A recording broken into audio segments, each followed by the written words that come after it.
Halo, masih di channel berfisikal.com. Pasti dengan Kawawan ya masih ya. Oke, yang belum subscribe channel ini subscribe dulu ya, karena teman-teman akan mendapatkan notifikasi dan video-video yang terbaru dari saya ya. Dukung terus channel ini agar senantiasa berkarya dan memajukan ilmu fisika dasar ya, ilmu pengetahuan tentang fisika ya. Oke, kita lanjut nomor 5 ya. Tutorial 4 kemarin belum beres. Mungkin nanti saya bereskan mungkin minggu depan pas menjelang ujian mungkin ya, kalau sempat nanti kita bahas. Oke, pertanyaan nomor 1 ya. Gambar sebelah kanan ya ini ya, grafik kecepatan sudut ya dibandingkan dengan waktu ya. Ada waktunya itu A, B, C, D. Oke, kemudian pertanyaannya apa? Cakram ini katanya berputar pada sumbu porosnya ya, melewati pusat cakram ya. Jadi kalau saya gambar, jadi si cakram ini dia berputar di pusat masanya gitu ya, di tengah-tengahnya ya. Jadi dia bergerak berputar ya, rotasi berarti ya. Oke, pertanyaannya adalah berdasarkan besar percepatan tangan sial dan B radial, mulai dari mulai dari yang paling besar kita urutkan gitu ya. Oke, kita jawab nomor A dulu ya. Oke, percepatan tangan sial, Nah, kata-kata tangan itu kan gak disinggung ya, tangan sial menyinggung, berarti sesuatu yang menyinggung. Nah, ingat teman-teman, di dalam gerak melingkar ya, beraturan misalnya dalam gerak melingkar itu nanti ada 2 percepatan ya.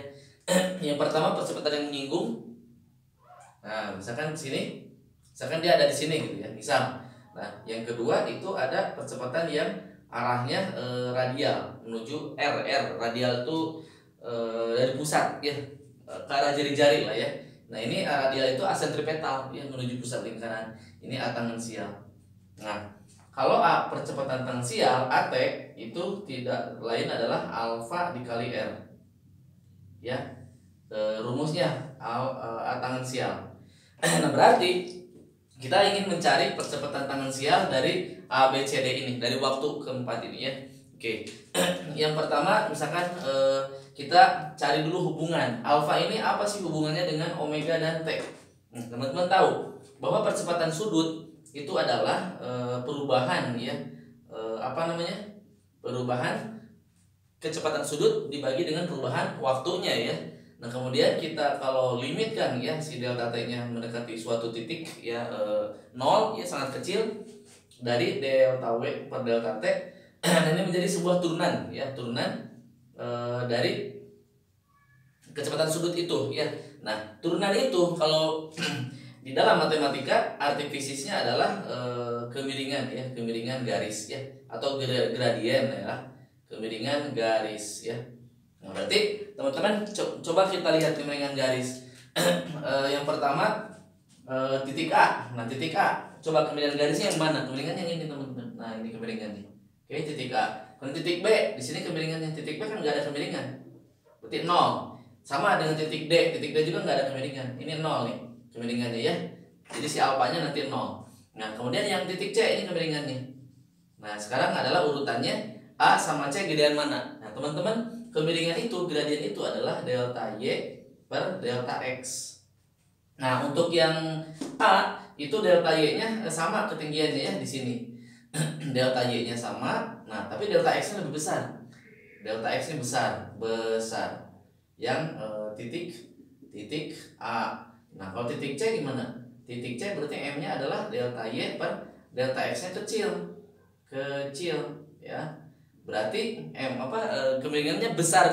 Ini bukan kemiringan tapi besarnya, karena di sini besar percepatan ya, mutlaknya. Berarti ini bukan negatifnya tapi ini mutlaknya ya. Nah, gitu. Jadi titik C dan titik B besar kemiringannya yang mana? Yang paling besar itu yang ini ya, bukan negatifnya tapi mutlaknya. Karena ini pembaginya kecil ya, kalau ini pembaginya besar. Sesuatu yang dibagi yang besar itu nanti nilainya kecil. Sesuatu yang dibagi kecil nilainya nanti besar. Jadi urutannya adalah, untuk menjawab nomor A ini adalah urutannya, yang pertama adalah yang C ya. Urutannya nih, yang nomor A, yang C dulu, kemudian apa? Yang A ya. Nah, kemudian baru deh B dan D. B dan D sama. B dan D sama. Itu berapa? Sama itu 0 ya. Ya, jadi jawaban untuk nomor A ini. Nah, untuk jawabannya ini. Ya. Jadi teman-teman harus mengetahui arti fisis dari grafik gitu ya. Oke. Nah, yang kedua itu tentang radial. Radial itu kan yang mengarah ke pusat. Ke pusat lintasannya ya. Berarti radial atau sentripetal lah ya, sentripetal. Ini hapus. Oke. Nah, berarti A sentripetal itu apa teman-teman? V kuadrat dibagi R. Nah, ini besarnya ya, hati-hati. Jadi tidak ada negatifnya. Besarnya aja. Oke, mutlak. Nah, berarti ini omega dikali R per R. Ini kuadrat. Jadi saya punya omega kuadrat dikali R. Nah, itu. Nah, berarti kita ingin tahu besarnya omeganya. Oke. Besarnya omega dikali R-nya ya. Oke. Omega kuadrat dikali R.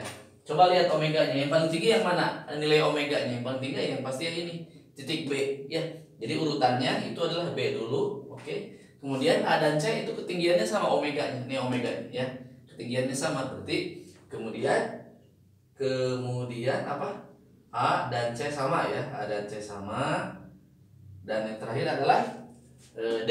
Yang D mah kan nggak ada nilai omega, berarti 0. Dan D sama dengan 0 ya. Dan D sama dengan 0. Jadi itu urutannya ya. Nah, jadi jawabannya ini. Urutannya B dulu, kemudian A dan C, dan dilanjut sama D, tapi D-nya sama dengan 0 ya. Ya. Oke, itu saja yang dapat saya sampaikan tentang tutorial 5 Fisika Dasar 1A ITB di bagian pertanyaan. Untuk tutorial Fisika Dasar 1B tidak saya bahas di sini karena animonya sedikit. Jadi yang membutuhkan silahkan WA saja ya. Oke, itu saja pembahasan dari saya. Tetap semangat belajar fisika dasar. Sampai jumpa. Salam berfisika.com.